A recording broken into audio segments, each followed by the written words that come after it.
child is ill, the whole world holds out a helping hand. The skill of able doctors, the care of experienced nurses, the facilities of great hospitals, all the resources of medical science are available.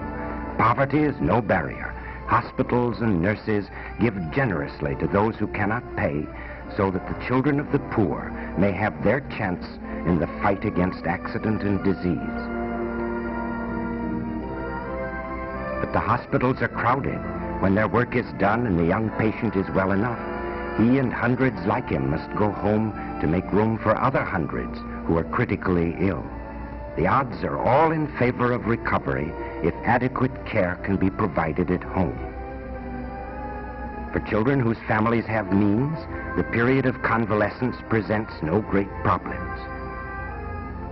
Once started on the road to recovery, hospital care is no longer needed. A quiet, well-ordered home, rest, and good food work wonders. But what of the children of the poor? Their world is the teeming, restless streets of the slums, streets alive with trucks and traffic, a hard world even for the strong. Their backyards are dark, forbidding canyons. For a child weakened by illness, a return to this environment is dangerous. Recovery is retarded. A relapse may result from lack of rest and good food. But there is a way out.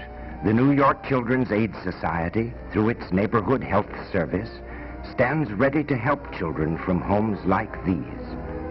Over 100 hospitals and social agencies sent nearly 2,000 children each year to the Society for Convalescent Care. In the quiet hills near Valhalla, New York, are the Society's 3 homes for convalescent children. Here, boys and girls between the ages of 3 and 16 can find the rest and care their homes cannot provide.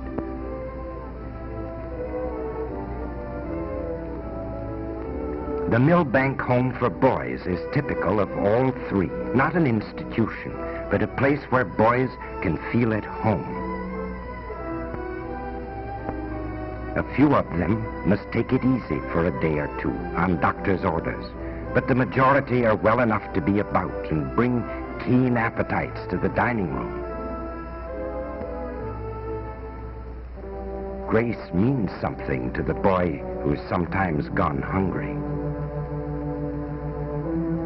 And now to the business of eating. There's a boy host at each table who sees to it that etiquette is not entirely forgotten. The resident nurse has to lend a hand sometimes and sees to it that vegetables, an unfamiliar item to many of these boys, are eaten as well as meat. Good food is one medicine which goes down easily. A trained dietitian, an expert chef, and good, wholesome food form an effective prescription for rapid and complete recovery. After noonday dinner, everyone rests.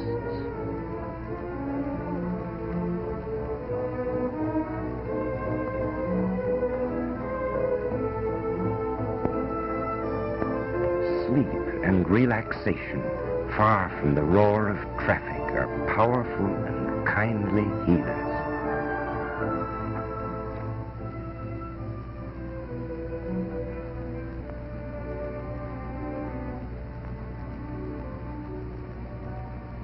And then outdoors, sunshine, fresh air, light exercise are the tools of rehabilitation. Outdoor play, fun, and laughter build strength, and there are no trucks to dodge out here. Hikes through surrounding woods open up a whole new world. Flowers and birds and trees become real, not just pictures in a book, and there's no tonic like it. But every city boy is really a farmer at heart. They take to the Society's farm next door like ducks to water. All this builds bodies, but it does more than that. It helps build an inner strength and quiets nerves jangled by city life.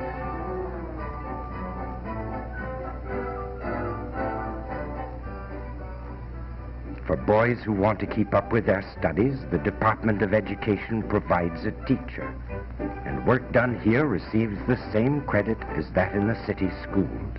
But here it is quiet, and there's time to read as well as study.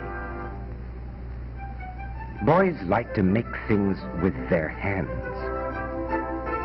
Much of the work is done out of doors, but for the more intricate jobs, there's this well-equipped shop where boys can saw and hammer to their heart's content.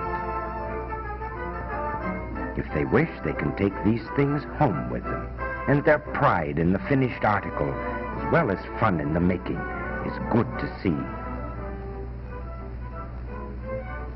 For rainy day games, the other side of the shop is made to order.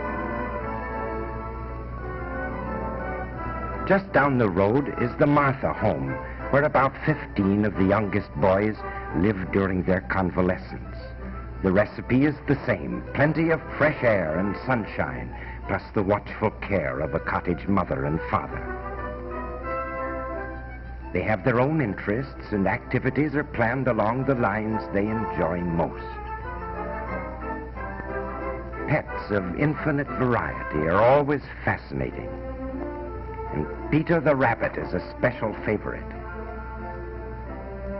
Quiet play on this cheerful sun porch keeps minds and hands busy.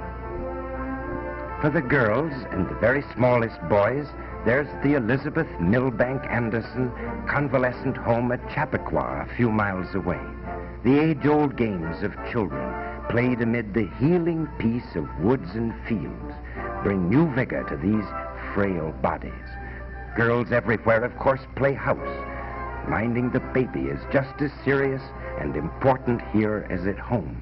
Even sewing is fun when you don't have to do it. Whatever it may be, work and play at these homes have only one purpose: to build strength and health.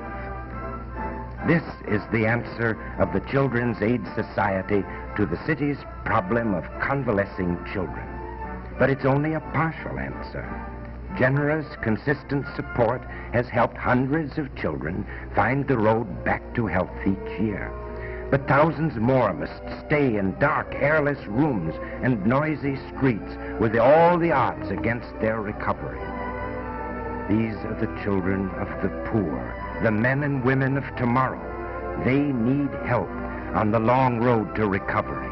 Give them the strength to grow and learn.